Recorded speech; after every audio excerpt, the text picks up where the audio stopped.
बहुत सुंदर, बहुत सुंदर। आ, ये छठ के समय हाँ गाया हाँ जाने वाला गाना है। हाँ। ये और बहुत आपकी आवाज में सुन के और भी इतना सुरीला और इतना अच्छा लग रहा था, काफी रिफ्रेशिंग था। तो श्रोताओं से मेरा अनुरोध है, रिक्वेस्ट है कि आपके भी जो भी प्रश्न अगर आपके मन में विचार आ रहे हैं, जो लोकगीत से जुड़े हुए हैं, जो आपकी व्यक्तिगत अनुभव हैं, उनको आप हमारे फेसबुक के चैट बॉक्स में लिख सकते हैं। और आपके प्रश्न हम श्रीमती उषा चौधरी तक पहुंचा देंगे और उनके प्रश्न का जवाब हम लेंगे।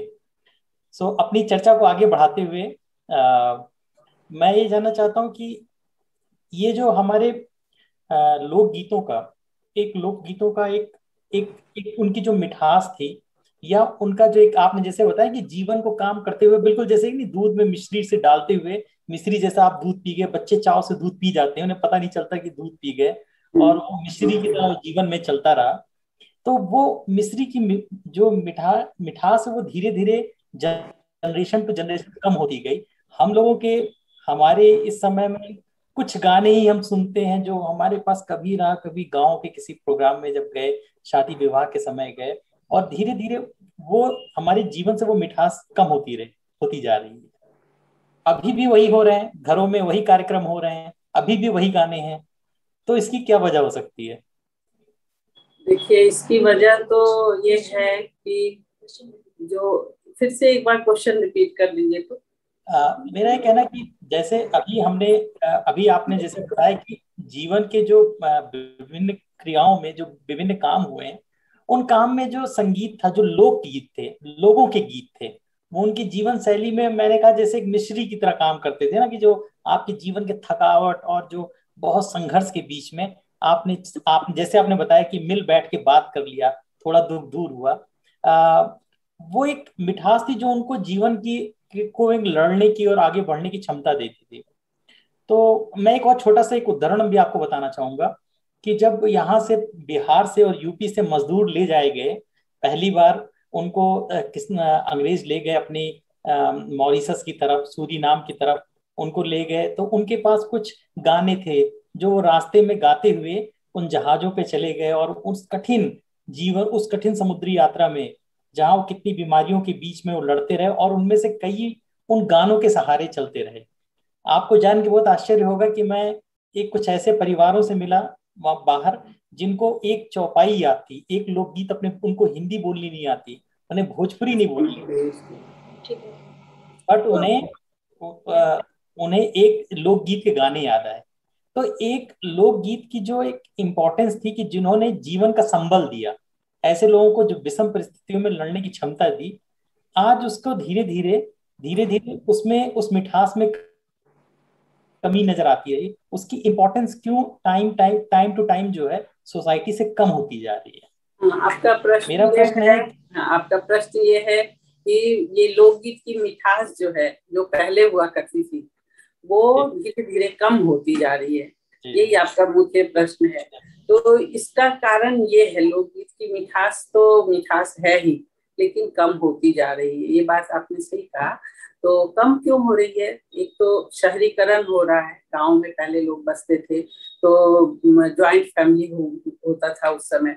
तो ज्वाइंट फैमिली में क्या होता था कि जो पुरानी पीढ़ी के जो रस्में हैं, जो परंपराएं हैं, जो रिवाज है, जो गीत हैं, जो भी चीज है, हमारी संस्कृति जो पुरानी है, वो पीढ़ी दर पीढ़ी बड़े बुजुर्गों से, उनके बाद के जनरेशन में, फिर उसके बाद के जनरेशन में आता चला जाता था। तो अपने आप हो जाता था वो, चूंकि ज्वाइंट फैमिली थी तो सब मिल बैठ के वो काम, बचपन से ही बच्चे देखते थे कि ऐसा होता है, ये गाना हो रहा है, ये ओकेजन हो रहा है, इस बार इस समय में हमें ये गाना है, इस समय में हमें ये करना है। तो अपने आप, अलग से उनको सिखाना नहीं पड़ता था, वो अपने आप सीख जाते थे। लेकिन अभी क्या है कि न्यूक्लियर फैमिली हो गई। लोग, चूंकि बिहार में तो ऐसे भी अनएम्प्लॉयमेंट बहुत है, तो बच्चे पढ़ लिख जाते हैं, फिर बाहर ही चले जाते हैं ज्यादातर। तो जब बाहर चले गए तो माँ बाप तो नहीं जाते, दादा दादी तो साथ में नहीं जा पाते। तो कुछ ऐसी मेंटेलिटी भी हो गई है कि नहीं जा पाते हैं लोग। तो कुछ कारण, बहुत सारे कारण है जो कि नहीं जा पाते हैं लोग, एक साथ रह नहीं पाते एक जगह। तो रह अगर नहीं पाते हैं तो न्यूक्लियर फैमिली वही हो जाती है। तो वहां पर तो बड़े बुजुर्गों का साथ नहीं मिल पाता बच्चों को, बच्चे तो देख ही नहीं पाते। कि हमारी परंपरा क्या थी, हमारी संस्कृति क्या थी, हमारे जो संस्कार थे वो क्या थे, कैसे हैं। और माँ बाप जो हैं अपने बच्चे को तो पाल ही रहे हैं, लेकिन माँ बाप जो आजकल की भाग दौड़ की जिंदगी में, वो लोग भी ऐसा नहीं है कि बहुत मेहनत नहीं कर रहे हैं, वो लोग भी मेहनत कर रहे हैं, लेकिन वो लोग अपनी नौकरी में, अपने वर्किंग लाइफ में इतना अधिक व्यस्त रहते हैं, क्योंकि इतनी अधिक व्यस्तता है कि वो बच्चों को इतना चीज बता नहीं पाते। कुछ तो लोग जानते भी हैं, कुछ पेरेंट्स तो जानते भी हैं, तो तब भी वो अपने बच्चों को नहीं बता पाते। तो इससे क्या हुआ कि हमारी लोक संस्कृति की जो परंपरा है वो धीरे धीरे कम होती जा रही है। और लोग अब तो आगे के जनरेशन में तो पता नहीं क्या होगा। तो इसीलिए क्योंकि और इंटरटेनमेंट का भी साधन अब गाँव में भी बहुत है, वो भी एक कारण है कि गाँव में जो है इंटरटेनमेंट का ऐसा नहीं है कि गाँव अब वैसा वाला गाँव रह गया। तो वहां भी क्या है कि इंटरटेनमेंट का कई साधन है, मोबाइल है, छोटे से मोबाइल में पहले टीवी हुआ करते थे करता था, तो उसमें भी एक सीरियल होता था कुछ, तो सारे लोग बैठ के देखते थे एक जगह। लेकिन अब वो भी नहीं है, सबके हाथ में मोबाइल है, लोग उसी में देख लेते हैं सारी चीज। तो क्या है, लोग एक दूसरे से कटते जाते हैं, अकेलापन लोगों को ज्यादा पसंद हो रहा है। चाहे वो ज्वाइंट फैमिली में भी ये चीज आ गया, ज्वाइंट फैमिली है कहने को, लेकिन कोई किसी से मिल बैठ के उस तरह से बातें नहीं करते हैं। इसका कारण वही है कि क्योंकि सबके हाथ में मोबाइल आ गया, सब लोग अपने मोबाइल में लगे रहते हैं। लोग बैठ के बात भी नहीं करना चाहते हैं उतनी तरह से, मैसेज कर दिया बस, उतने ही से काम चल जाता है लोगों का। तो इस कारण से क्या होता है कि वो परंपरा, वो मिठास, वो कम होना तो स्वाभाविक है। अब लोग रिकॉर्ड्स पर सुन लेते हैं, सोचते हैं कि चलो अलग से क्या सुनना है अपने घर की संगीत को, हम मोबाइल में तो सारा गाना आता है, यूट्यूब पे सारा गाना आता ही है, चलो सुन लो, उसी से काम चला लेते हैं लोग। उसी में ज्यादा अच्छा भी लगता है और अच्छी तरह से उसमें म्यूजिक वगैरह भी तरह तरह के होते हैं, तो वो ज्यादा अट्रैक्टिव भी लगता है लोगों को, तो इसीलिए सुनने लगते हैं। वैसा ही हो रहा है, तो इसलिए मिठास तो कम होती ही जाएगी इस तरह, अगर नहीं हम लोग ध्यान दें, हम लोग नहीं सोचे। तो अभी ये समय है, अभी का ये समय है कि जैसे एक महामारी फैली हुई है, जिस कारण कि हम लोग घर में हैं सब लोग। क्या है कि अभी वर्क फ्रॉम होम का ही कल्चर अभी शुरू हो गया है। ये माँ बाप के लिए तो अच्छा है, फैमिली के लिए अच्छा है एक तरह से, सोचिए कि एक दूसरे को लोग समय दे पा रहे हैं, बच्चों को भी समय दे पा रहे हैं। लेकिन समय तो दे पा रहे हैं, लेकिन क्या है कि बच्चों पर असर क्या हो रहा है कि वो तो बाहर की दुनिया देख ही नहीं रहा है। घर में जितने लोग हैं उतने ही की न संस्कृति वो देख रहा है, बाहर की दुनिया तो वो देख नहीं रहा है। इससे भी बच्चों पर आज के जनरेशन में बहुत खराब असर हो रहा है। तो इसलिए हम तो यही कहेंगे, इस प्लेटफॉर्म से हम ये कहना चाहेंगे आजकल के पेरेंट्स को कि बच्चों के को करिकुलर एक्टिविटी पर थोड़ा ध्यान दें, ताकि हमारा संगीत भी बचा रहे और भी जितने भी तरह की एक्टिविटीज है उसमें भी लोग अपने बच्चों को सिखा सकें कि हमारी संस्कृति क्या है। अब देखिए, हम एक साधारण सी बात कह रहे हैं, पहले शादियां हुआ करती थी गाँव में, शादी होती थी घर में, तो क्या होता था, शहर में भी शादी होती थी तो गांव के सारे लोग उठ के आते थे। या गांव में शादी हुई, हम लोग तो बचपन में गए हुए, गांव में शादी होती थी तो सारी फैमिली, पूरी फैमिली उठकर जाते थे। तो क्या होता था, 4 दिन 5 दिन पहले से जरूर, हम लोग बाहर के लोग 5 दिन पहले से गए, और जो वहां रह गया वो 1 महीना पहले से ही रस्म शुरू हो जाता था, और रोज गाना होता था। तो उन लोगों को तो याद हो जाता था, उन लोगों को कॉपी किताब देख के या डायरी देख के गाने की जरूरत नहीं होती थी, उन लोग के जुबान पे रटा हुआ था सारा गाना। और हर ओकेजन के लिए कहीं भी उन लोग को बैठा दीजिए तो हर ओकेजन के लिए उन लोग के पास गाना होता था, तो वो लोग तो सीख ही जाते थे। तो इस तरह से क्या होता था, एक रियाज भी कह लीजिए कि रियाज भी हो जाता था, और ओकेजन का गाना भी वो लोग समझ जाते थे कि हाँ इस ओकेजन का ये गाना है, अलग से उनको सीखने की जरूरत नहीं थी। लेकिन अभी क्या हो रहा है कि गाँव में हो या शहर में हो, लोग 1 से 2 दिन में शादी निपटा देते हैं। उसमें क्या होता है कि प्रोफेशनली डीजे आता है, फिर अगर अलग से संगीत का उत्सव मनाया जाता है, संगीत का कार्ड में मैं देखती हूँ उसको कि संगीत फलाना दिन है, इस तरह से मैं देखती हूँ। तो वो संगीत क्या है, एकदम वो ओरिजिनल थोड़ी है, वो क्या है, आर्टिफिशियल लगता है कि अलग से किसी आर्टिस्ट को बुलाया और संगीत हो रहा है। अगर घर के लोग गा रहे हैं तो वो भी प्रोफेशनली थोड़े दिन सीखते हैं जाके। अगर घर के लोग चाहें कि हम ही लोग खुद से संगीत का आयोजन करेंगे घर में, वो कहीं सीखते हैं और उस एक दिन के लिए तैयारी करते हैं। लेकिन पहले क्या होता था, ऐसे ही हो जाता था, नेचुरली हो जाता था। ये सब कारण तो है, तो मिठास कम हो रही है इसी से। बहुत आपने इसको सही बताया कि जिस तरह पारिवारिक स्ट्रक्चर बदल रहे हैं, जिस तरह से पारिवारिक प्रोग्रामों में परिवर्तन आ रहा है, उसके हिसाब से ही उसका असर हर चीजों पे है, तो वो लोक गीतों पे भी उनका असर आया है।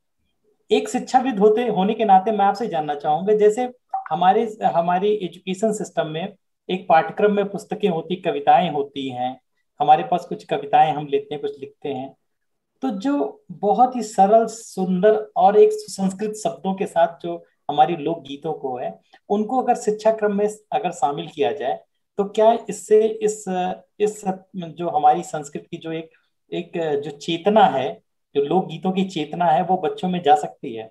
ये प्रश्न मैं आपसे जैसे शिक्षाविद पूछ रहा हूँ, ना कि एक संगीतज्ञ पूछ रहा हूँ, कि अगर इनको हम पाठ्यक्रम में शामिल किया जाए तो इसका कुछ प्रभाव आ सकता है? पाठ्यक्रम में तो संगीत पहले भी था, लेकिन अभी इस समय में लगता है कि नहीं है अब, या वो है अभी तो बहुत थोड़ा सा है।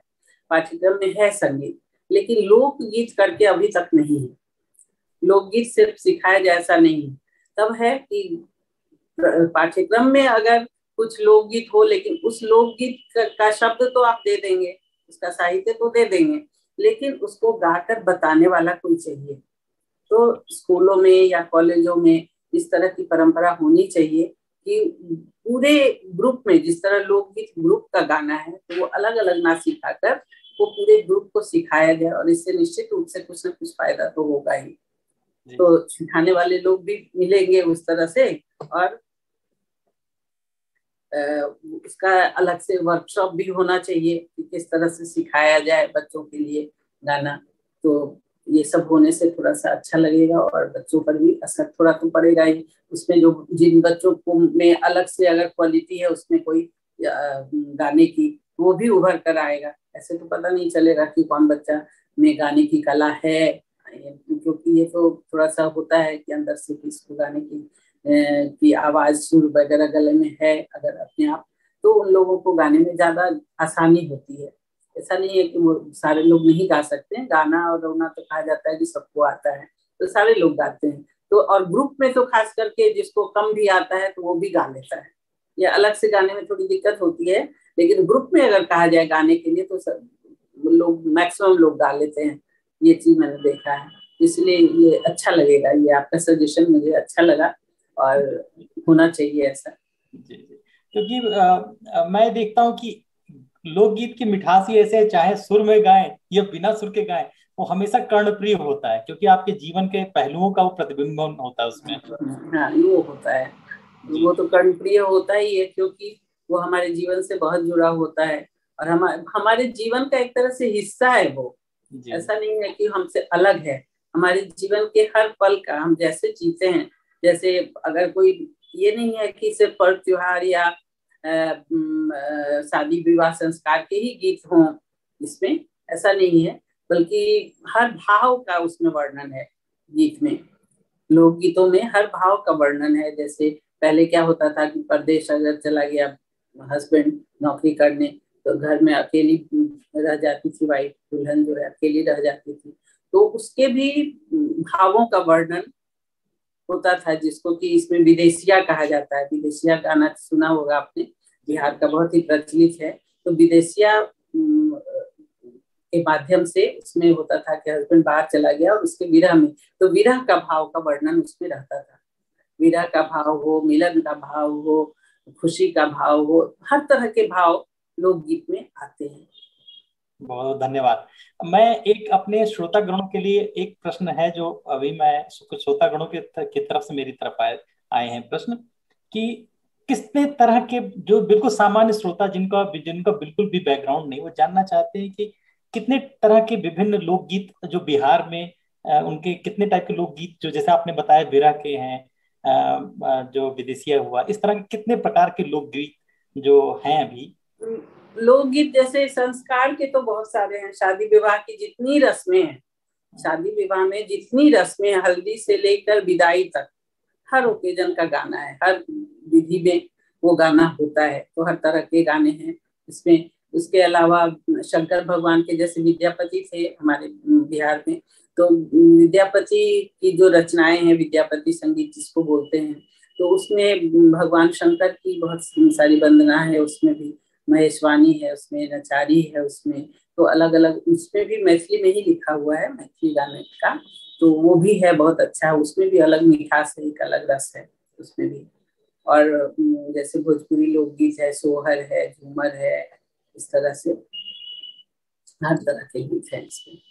मैं अपने श्रोताओं को बता देना चाहता हूँ कि श्रीमती उषा चौधरी जी एक नहीं कई भाषाओं के लोक गीतों से उनका जो है उनका साबका है, और मैथिली के गाने भी उन्होंने गाए हैं, और जो भोजपुरी के गाने भी गाए हैं। मैं आपसे अनुरोध करूंगा, क्योंकि मैथिली एक बहुत मधुर भाषा है, तो मैं आपसे चाहूंगा कि एक दो लाइन मैं आपसे अनुरोध करूंगा, मैथिली के जो लोकगीत की एक दो लाइन आप जरूर हमारे श्रोताओं से साझा कीजिए। मैथिली की तो मैथिली में जैसे एक गाना मुझे याद आ रहा है, यहाँ शंकर और पार्वती की के विवाह का गाना है वो मैथिली में। तो मैना जो पार्वती जी की माँ थी, वो कह रही है कि मेरी जो मतलब वो बारात जब देखी आते आए हुए, तो देखा उन्होंने कि एकदम भूत प्रेत बारात में है, और भगवान शंकर जो है वो बिल्कुल भस्म लगाए हुए उसी तरह बारात में चले गए। तो उनको लगा कि मेरी जो बेटी है वो इतनी सुकुमारी है, और उसको मैं कैसे इस तरह से ब्याह दूं ऐसे दूल्हे से। तो उसका वर्णन उसमें है, मैं आपको थोड़ा सा सुनाती हूँ, 2 ही लाइन याद है। मैना सकल गुण ऐना है, उमा बड़ सुकुमार। समझ रहे हैं ना आप? कि बिल्कुल मैना बिल्कुल। जो है कह रही है कि वो हमारी बेटी जो है सकल गुण से परिपूर्ण है, वो सभी गुण उसमें है, और वो बहुत ही सुकुमारी है। मैना सकल गुण ऐना है, उमा बड़ सुकुमार। तकराले बर तकियन लहू है, बुढ़ भंगिया भिखार।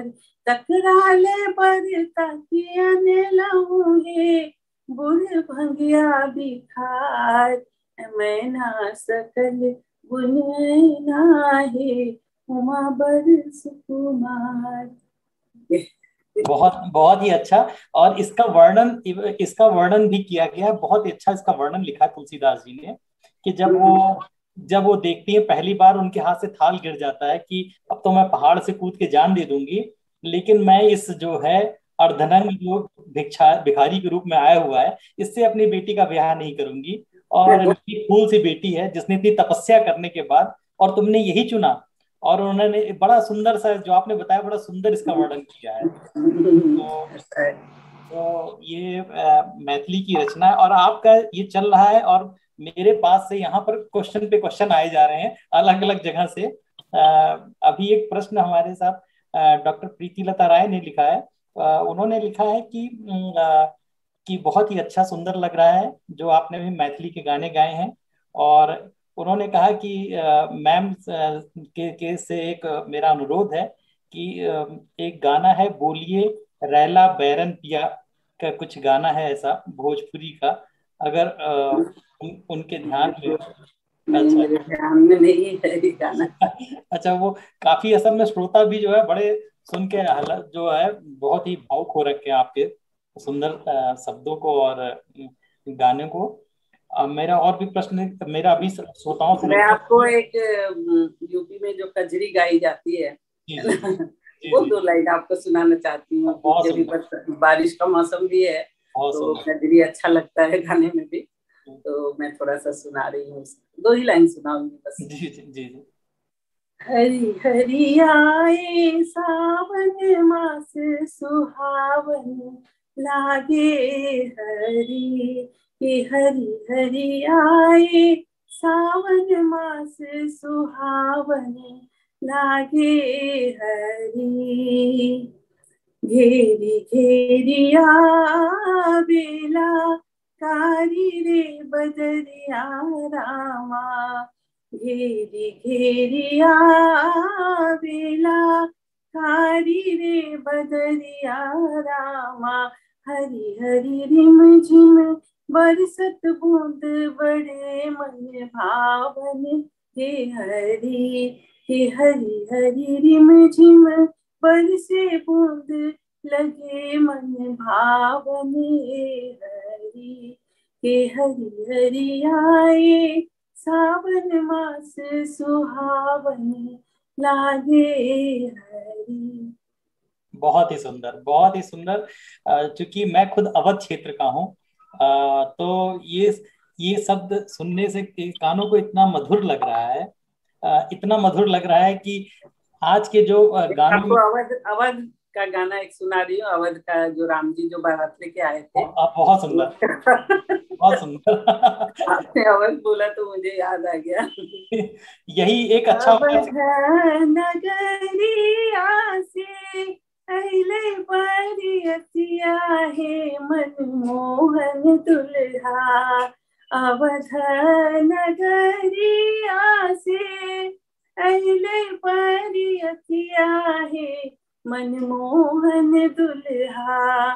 पल भर न बिसरल जाय, हे मनमोहन दुल्हा। पल भर न बिसरल जाए, हे मनमोहन दुल्हा। राम जी चूंकि इतने सुंदर थे तो उनको देखकर जो थी सीता जी की माँ जो थी वो बहुत ही एकदम मोहिनी रूप उनका मोहन हो गई, मोहित हो गई मतलब उनके रूप पर। तो वही वो इसमें वर्णन है।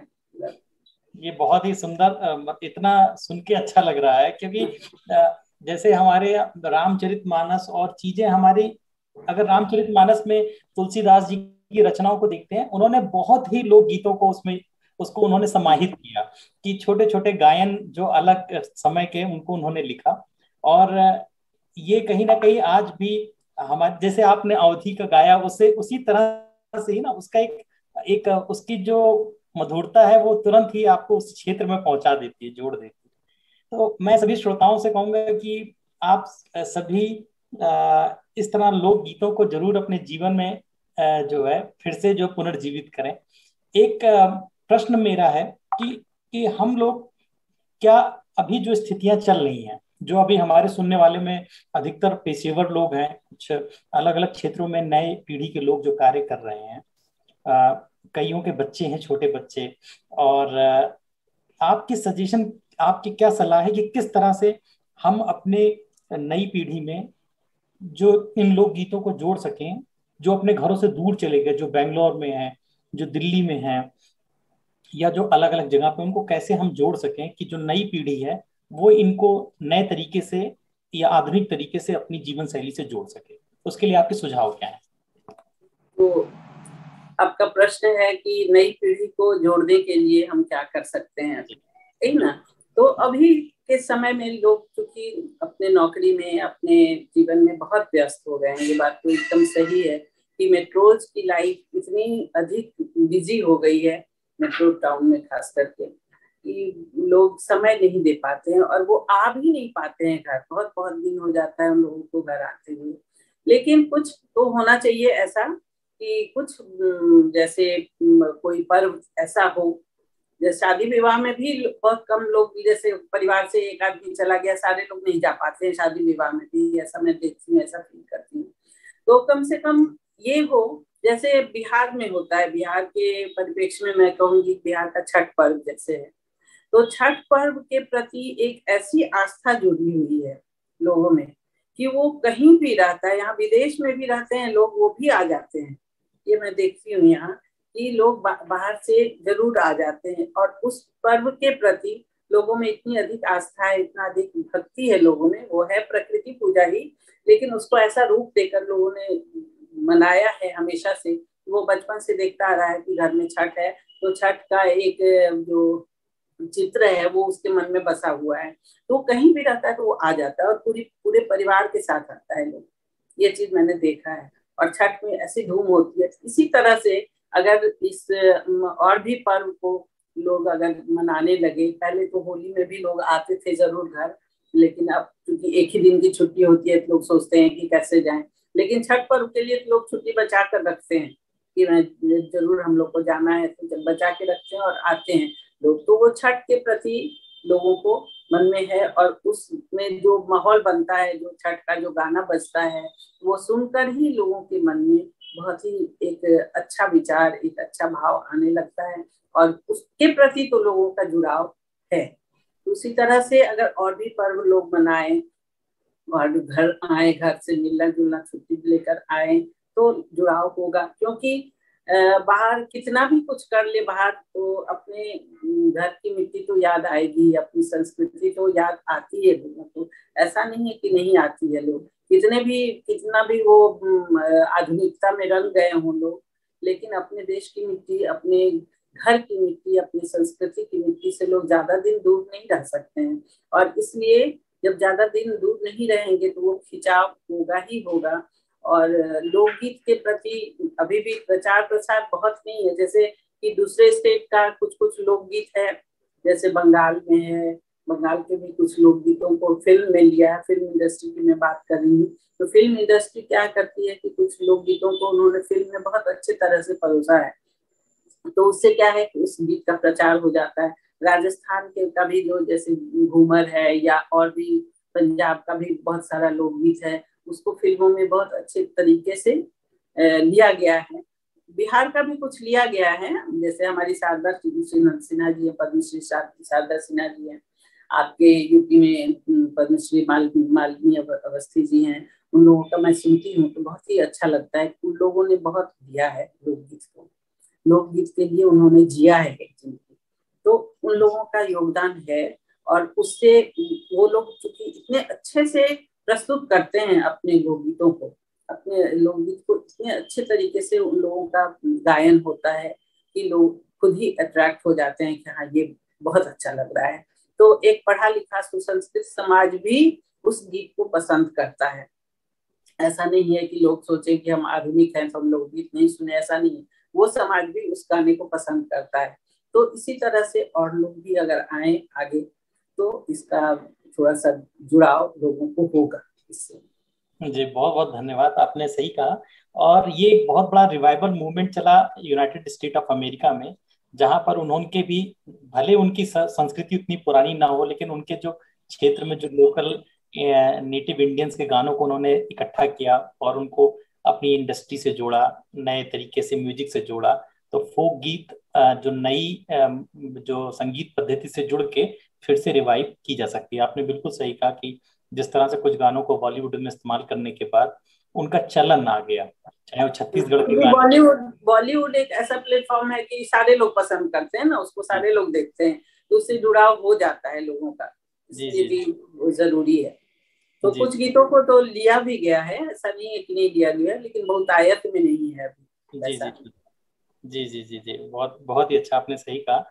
अभी तो ये संध्या तो जैसे लग रही है कि मेरे पास तब से मैसेज पे मैसेज आ रहे हैं, और आपकी समय की व्यस्तता मैं समझता हूँ। और मैं आपसे एक अनुरोध करूंगा कि इससे पहले कि मैं इसको समापन की तरफ ले जाऊं, एक मैं शारदा सिन्हा जी का कोई भी एक गाने की दो लाइन जो है, मैं आपसे अनुरोध करूंगा, अगर आपको क्योंकि जब भी भोजपुरी सॉन्ग सुनते हैं तो हमारे दिमाग में जो एक आदर्श मूर्ति जो आती है, आदर्श मूर्ति जो दिमाग में आती है, अगर कोई हो, या मालिनी अवस्थी जी का, या किसी का भी जो बहुत ही, जिनका आपने भी नाम लिया, क्योंकि हमारे सुनने वाले अधिकतर लोग ऐसे हैं जिन्होंने कभी सुना ही नहीं होगा। तो मैं अपने श्रोताओं के लिए आपसे अनुरोध करूंगा कि किसी का भी जो ऐसे, जो आज के समय की जो, जिन्होंने लोकगीतों को जिन्होंने जीवित रखा है, उनमें किसी का भी अगर आपको ध्यान में हो तो आप उनके चंद लाइनें बता सकती हैं, अगर आपको। तो मुझे याद करना पड़ेगा थोड़ा सा। थोड़ा सा सो मैं श्रोताओं को, और इसी बीच में मैं आप श्रोताओं को ये भी परिचित कराता हूँ कि श्रीमती चौधरी की सुपुत्री जो हमारी सीनियर रही हैं जेएनयू में, और एक बहुत ही अच्छी गायक थी हमारे विश्वविद्यालय के समय में। हमें याद है कि हम अपने विश्वविद्यालय के समय में डॉक्टर दत्ता को सुनने के लिए हम लोग आते थे, और उनके माध्यम से भी मैंने कई लोकगीतों का मुझे परिचय हुआ, कई गीतों का जो आंचलिक गीतों का मुझे परिचय हुआ। तो डॉक्टर श्रुति दत्ता ने भी काफी योगदान रहा जो इस संगीत की, इस जो संवाद की जो सीरीज जो चल रही है। हमारे संवाद के अधिकतर जो बातें होती है बहुत शुष्क होती है, वैज्ञानिक बातें होती हैं। कभी डॉक्टर अपनी बातों को कहते हैं, कभी वैज्ञानिक अपनी बातों को कहते हैं। और उनमें से ये जो है ना, ये आज आज की जो संध्या है, ये जो है ना एक जैसे कि एक ठंडी हवा की तरह है हमारे शुष्क संवादों में। हमारे संवाद सीरीज के सारे शुष्क संवाद में ये एक ऐसा संवाद है जहां पर सभी श्रोताओं को रस मिल रहा है, जहां वो सुनना चाह रहे हैं। और मेरे पास ये संदेश आते हुए बता रहे हैं कि हमारे जो विज्ञान वर्ग के जितने भी लोग हैं, सब इसको सुनने के लिए बहुत ही रुचि ले रहे हैं। तो मैं डॉक्टर श्रुति दत्ता को बहुत बहुत धन्यवाद कहूंगा। उन्होंने जो जिस इस इस कार्यक्रम की जो एक संकल्पना है उसके लिए योगदान दिया। मैं 2 लाइन याद कर, अभी याद आया है मुझे, तो मैं थोड़ा सुना देती है ना जी में वासे आइले सुंदर दुल्हा जुड़ावे लगलन, सासु अपनो नयनवा जुड़ावे लगलन, सासु अपनो नयनवा। पूर्व पश्चिम वासे आइले सुंदर दुल्हा जुड़ावे लगलन, सासु अपनो नयनवा जुड़ावे लगलन, सासु अपनो नयनवा। ये शादी का ही गाना है ये भी। बहुत ही सुंदर। अब मैं आपको बहुत बहुत धन्यवाद करता हूँ कि आपने इतने सरल शब्दों में, इतनी गूढ़ परिचर्चा में, इतने सरल शब्दों में और इतने सम्मोहक आवाज में इस परिचय को सार्थक पूर्ण बनाया। मैं क्राफ्ट ऑफ लाइफ की तरफ से अनुरोध करूंगा कि इस प्रयास को, कि लोक गीतों के, जैसा आपने सजेस्ट किया कि लोक गीतों के चीजों को हम अपने व्यक्तिगत जीवन में जोड़ के इसको पुनर्जीवित करने का प्रयास करें। तो क्राफ्ट ऑफ लाइफ इसके लिए प्रयास करेगा और आपसे बार बार अनुरोध करेगा कि आप बार बार हमारे इस सीरीज में आइए और बार बार हमें जो है इस तरह के जो संवाद को उसको रुचिकर बनाए रहें। अब मैं डॉक्टर प्रवीण त्रिपाठी से रिक्वेस्ट करूंगा कि वो मैडम के लिए धन्यवाद। सुजीत जी की मुझे भी बहुत अच्छा लगा आप लोगों से बात करके, और आप लोगों के बीच आकर मुझे बहुत अच्छा लग रहा है कि मैं ऐसी बात कर रही हूँ, क्योंकि रिटायर हुए भी बहुत दिन हो गया, तो इंटरेक्शन तो उतना हो नहीं पाता है। तो आप लोगों से इंटरेक्ट करके मुझे बहुत अच्छा लगा, सच बात मानिए तो। बहुत बहुत धन्यवाद। मैं डॉक्टर प्रवीण त्रिपाठी मैं से अनुरोध करूंगा कि श्रीमती चौधरी के लिए धन्यवाद शब्द के लिए कहें। डॉक्टर प्रवीण त्रिपाठी। धन्यवाद सुदीप, और मैं मैडम को बहुत बहुत धन्यवाद देना चाहता हूँ।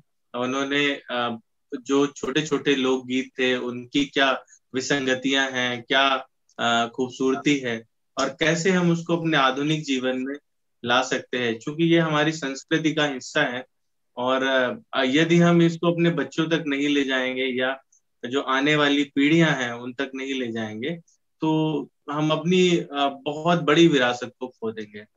तो आज हम यहाँ पर इस विचार को और सुदृढ़ करते हैं कि हम मैडम को बीच बीच में जो है वो बुलाते रहेंगे, और इनसे छोटे छोटे लोकगीत जो डिफरेंट टाइप के हैं उनको सुनने की रिक्वेस्ट करते रहेंगे, ताकि वो मल्टीमीडिया माध्यम से जो आज आधुनिक परिवेश में, जैसा कि परिचर्चा में भी इन्होंने कहा कि वो बच्चे YouTube से सुनते हैं या फिर बहुत सारे प्लेटफॉर्म हैं, तो वहां पे लोकगीत अभी उतने बाहुल्य में नहीं है।